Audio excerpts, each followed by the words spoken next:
कर्पूरगौरं करुणावतारं संसारसारं भुजगेन्द्रहारं सदा वसन्तमे हृदयारविन्दे भवं भवानी सहितं नमामि।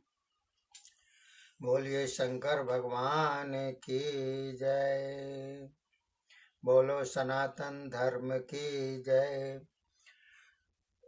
अब आपको मैं 16वां अध्याय अर्थात 16वां अध्याय के बारे में बतलाता हूँ, जो कि बहुत ही ज्ञानवर्धक है और वो मोक्षदायिनी भी है।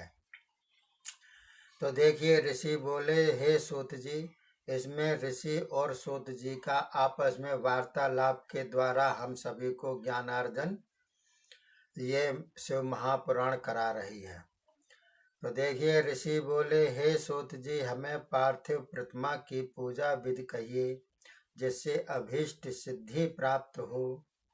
सूत जी बोले, आपको बहुत उत्तम बात पूछी, सुनिए। जो शीघ्र ही सर्वार्थदायक दुख विनाशक विधान है वह कहता हूँ। हे ब्राह्मणगण, अपमृत्युहर, अकाल मृत्यु को नाश करने वाला, शीघ्र ही कलत्र पुत्रादि धन धान्य देने वाला है। भूमि से भोजन, अन्न, वस्त्र आदि उत्तम पदार्थ उत्पन्न होते हैं। उस भूमि की मृतिका अर्थात मिट्टी से, मृतिका से रचित प्रतिमा की पूजा अभीष्ट फल देती है। इसकी पूजा में स्त्री पुरुष सब अधिकारी हैं। प्रतिमा के लिए नदी, तालाब एवं कुएं के जल से मृतिका ले आवे। गंध चूर्ण से उसे शुद्ध कर शुद्ध मंडप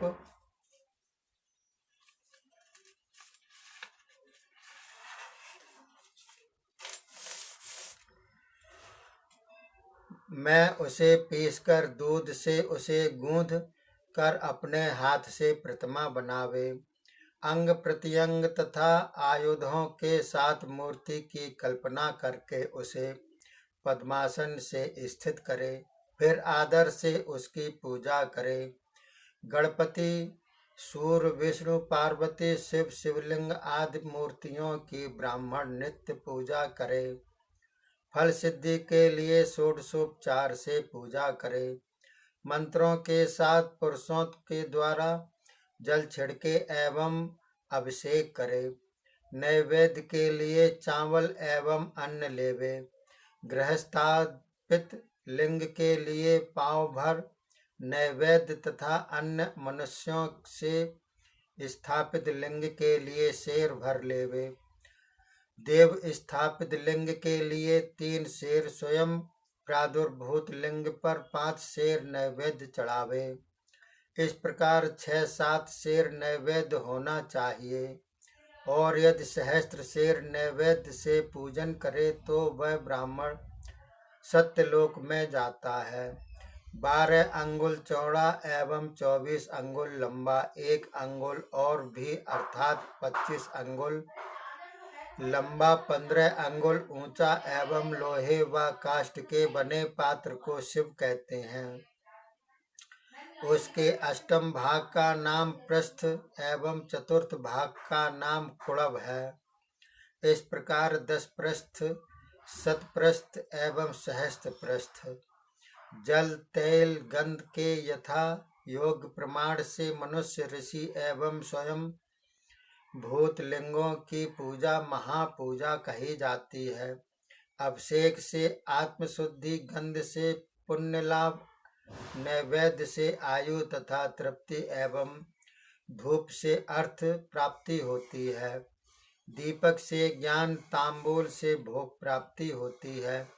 इसी प्रकार स्नानादिक 6 वस्तु प्रयत्नपूर्वक सिद्ध करे। नमस्कार तथा जब सब अभीष्टों को देते हैं। भोग एवं मोक्ष इच्छुक पुरुषों को पूजा के अंत में सदा करते रहना चाहिए। मन से इस प्रकार पूजा करके मनुष्य नित्य ही ऐसा करता रहे। देवताओं की पूजा से उस लोक की प्राप्ति होती है। उनके मध्यलोक में भी यथेष्ट भोग प्राप्त होते हैं। हे ब्राह्मण वर्ग, श्रद्धा से सुनो। अब मैं विशेषता पूर्वक कहता हूँ। गणपति का पूजन यदि विधि पूर्वक किया जाए तो भूलोक में अभीष्ट प्राप्ति होती है। शुक्रवार, शुक्ल पक्ष चतुर्थी, श्रावण व भाद्रपद का महीना तथा सतभिषा नक्षत्र व धनुर्मास में विधि पूर्वक गणपति पूजन करे। सतवार तथा सहस्त्रवार के पूजन से उतनी संख्या के दिनों तक भोग प्राप्ति होती है। देवता एवं अग्नि की श्रद्धा पूर्वक पूजा करे तो पुत्र प्राप्ति मनोरथ सिद्धि होती है। समस्त पाप तथा दुख नष्ट हो जाते हैं। शिवादि देवों की वार पूजा से आत्मशुद्धि होती है। तिथि नक्षत्रों के आधार से श्रेष्ठ दिन में पूजन कामना पूर्ण करता है एवं तिथि क्षय वृद्धि रहित हो तो उस दिन पूजन से पूर्ण फल प्राप्त होता है। ब्रह्म प्रभृति कर्मों के बारे में तथा तिथि उदय की लेवे। तिथि के आदि में पूजा संपूर्ण फल देती है। यदि मध्याह्न उपरांत तिथि हो तो रात्रि युक्त उस तिथि का प्रति कर्म में पहला भाग लेवे। देवताओं के लिए दिन युक्त पर भाग प्रशस्त है। देवकृत्य पूर्व तिथि में, पितृकृत्य मध्याह्न व्यापनी तिथि में प्रशस्त है। शुभ नक्षत्र युक्त तिथि देवकृत्य लेवे। वार आदि का भले भांति विचार कर पूजा जप आदि करे। इस विधि से पूजा द्वारा वेदार्थ का पूर्ण फल प्राप्त होता है।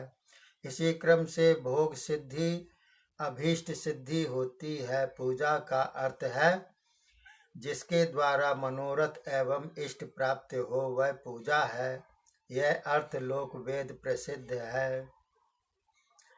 नित्य नैमित्तिक पूजनादि कर्म दूसरे समय फल देते हैं, किंतु काम कर्म शीघ्र फलदायक है। नित्य मास पक्ष वर्ष में यथा क्रम उन कर्मों की फल प्राप्ति होती है, वैसे पापों का क्षय होता है। कृष्ण पक्ष की चतुर्थी को गणपति पूजन करे। यह पूजन पक्ष भर के पाप क्षय करता है एवं पक्ष भर के भोग फल देता है। चैत्र पक्ष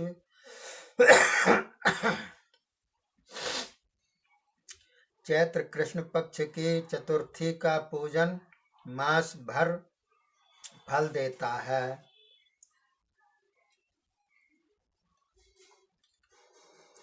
सिंह सूर्य भादों मास के पूजन से वर्ष भर के भोगों की प्राप्ति होती है।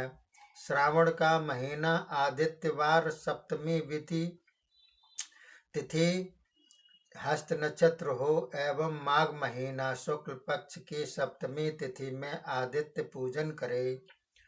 ज्येष्ठ व भादों का महीना बुधवार द्वादशी तिथि श्रवण नक्षत्र हो तो विष्णु पूजन इष्ट सिद्धि प्रदायक है। श्रावण में विष्णु पूजन इष्ट सिद्धि एवं आरोग्य देता है। गौ आदि 12 अर्थों को सांगता पूर्वक विष्णु पूजन ही प्राप्त कराता है। विष्णु के 12 नामों से 12 ब्राह्मणों को द्वादशी के दिन षोडशोपचार पूजित कर भोजन कराने से भगवान से भक्त शक्ति तथा भगवत प्रसन्नता प्राप्त होती है। एवं सब देवताओं के अर्थ 12 ब्राह्मण जमाने से उन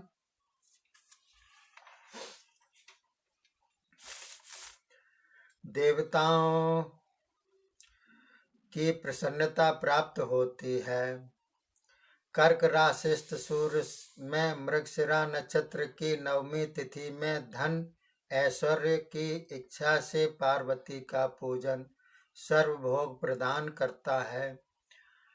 आसौज के शुक्ल पक्ष की नवमी में देवी पूजन इष्ट फलदायक है।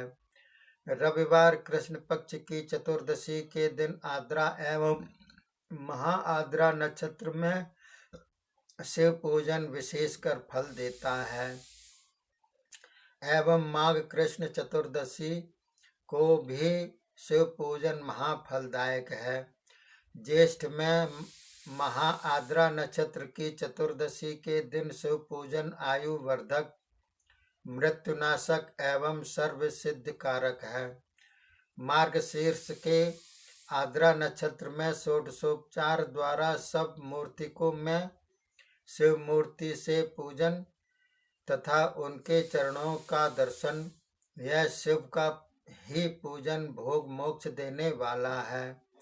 एवं कार्तिक में वारादि देवताओं का पूजन विशेष फलदायक है। कार्तिक के लगने पर बुद्धिमान सब देवों को पूजे। दान तप होम जपन इत्यादि नियमों से पूजन श्रेष्ठ है। प्रतिमा के मंत्रों द्वारा षोडशोपचार पूजन पूर्वक करके ब्राह्मणों को भोजन करावे तो सब दुख निवृत्त हो जाते हैं। कार्तिक में देव पूजन सब भोगों को देता है, व्याधियां नष्ट हो जाती हैं, क्रूर ग्रहों का क्षय होता है। कार्तिक के आदित्यवार में आदित्य का पूजन कर तेल तथा कपास के दान करने से कुष्ठादि रोग नाश हो जाते हैं। हरड़, मिर्च, वस्त्र एवं दूध आदि के दान से ब्रह्म प्रतिष्ठा से क्षय का रोग भी नष्ट हो जाता है। दीपक तथा सरसों के दान से मृगी रोग निवृत्त होता है। एवं कृतिका नक्षत्र वाले सोम के दिन शिव पूजन सर्व संपत्ति का देने वाला तथा दरिद्रता दूर करता है। ग्रह तथा क्षेत्र का दान, घरेलू चीजों का दान भी सर्व संपत्ति कारक है। भौमवार को कृतिका नक्षत्र में स्कंद के पूजन तथा दीपक, घंटा आदि के दान से शीघ्र वाणी सिद्धि होती है। कृतिका नक्षत्र में बुधवार के दिन विष्णु का पूजन तथा दही भात का दान संतान देने वाला है। कृतिका नक्षत्र गुरुवार के दिन धन द्वारा ब्रह्म पूजन तथा मधु, स्वर्ण एवं घृत दान से भोग वृद्धि होती है। कृतिका नक्षत्र शुक्रवार को गणपति पूजन तथा गंध पुष्प अन्न दान से भोग वृद्धि होती है। स्वर्ण तथा रजत आदि के दान से बंध्या के भी पुत्र प्राप्त होती है।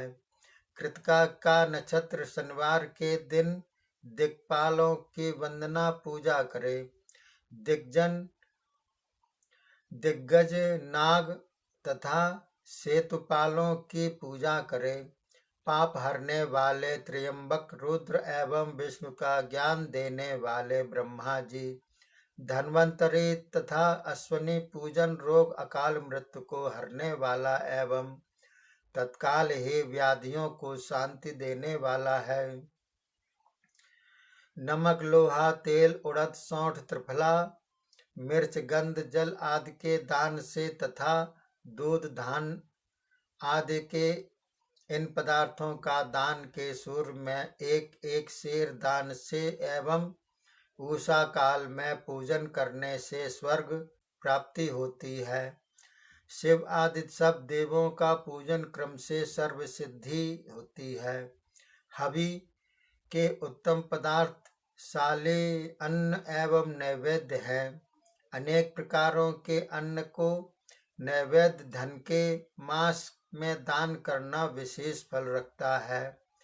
मार्गशीर्ष महीने में अन्नदान इष्ट फलदायक है।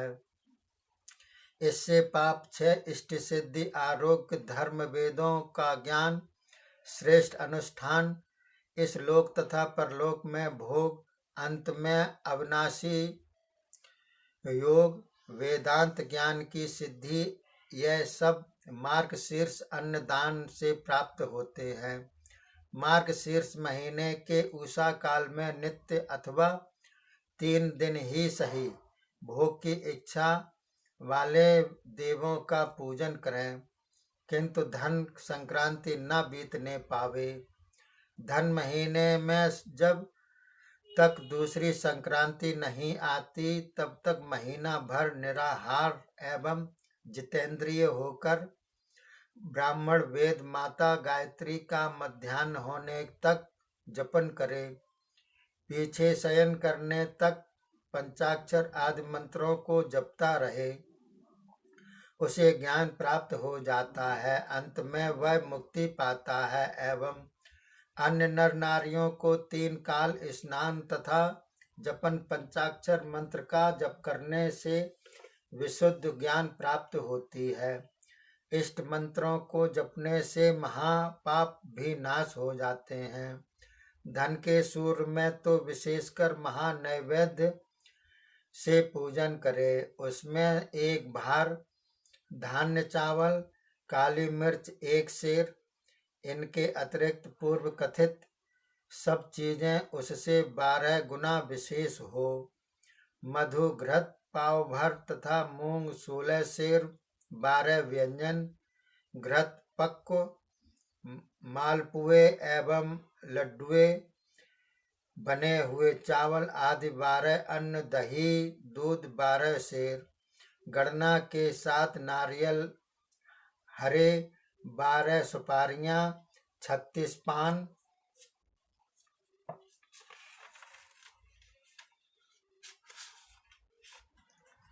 के पत्ते, काफूर, खुर वृक्ष का चूर्ण, इलायची, कंकोल, लवंग, जायफल 3, यह सब तांबूल के मसाले हैं।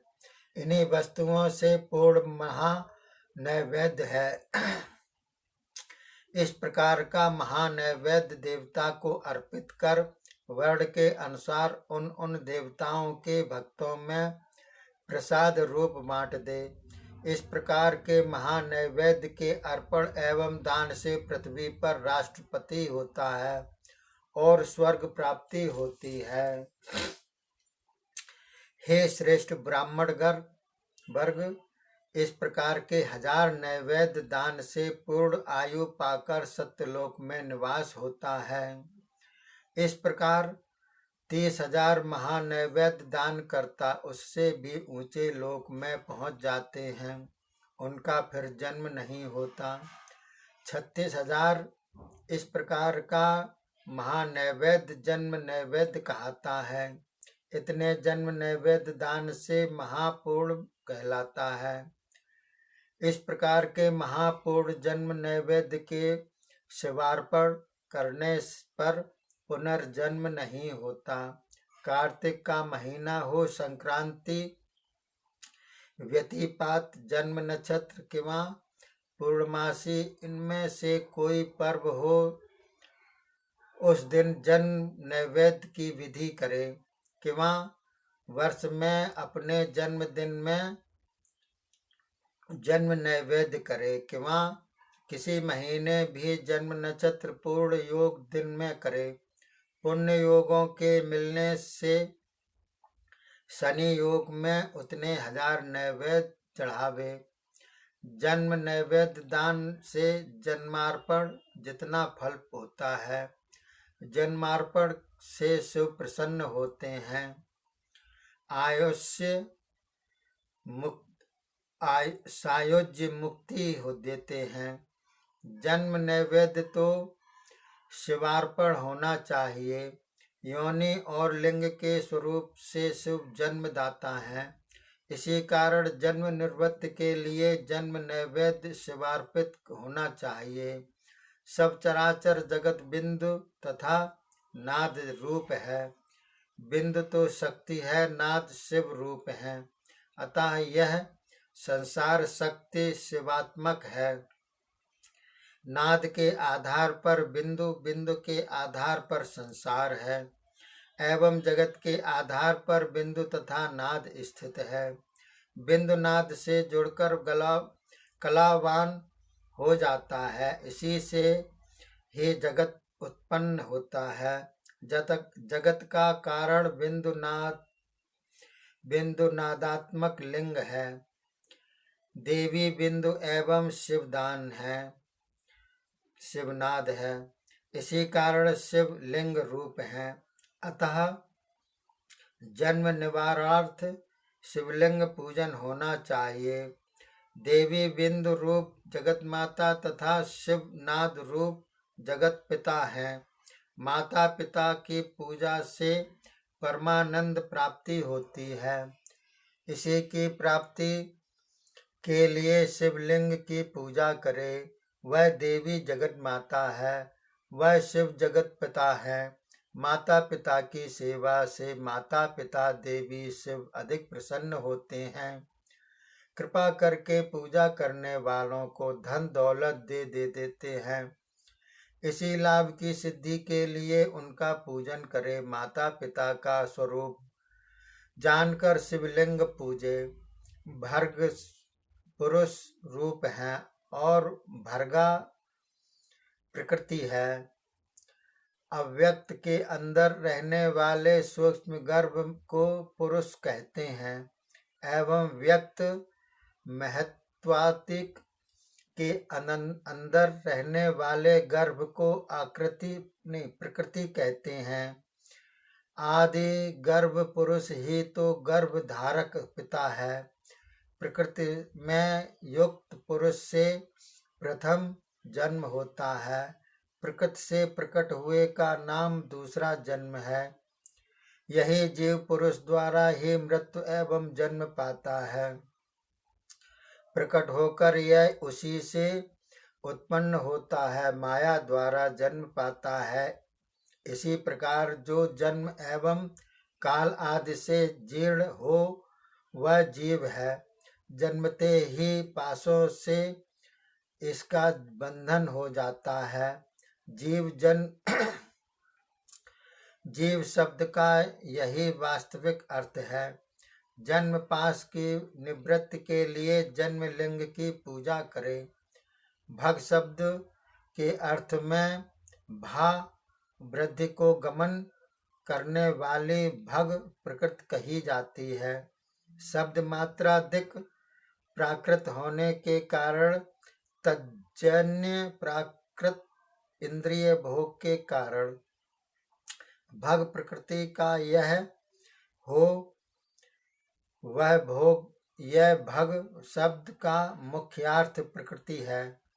उस भग वाले अर्थात प्रकृति वाले भगवान शिव हैं। इसीलिए भोगदाता भगवान ही हैं और कोई भी नहीं। बुद्धिमान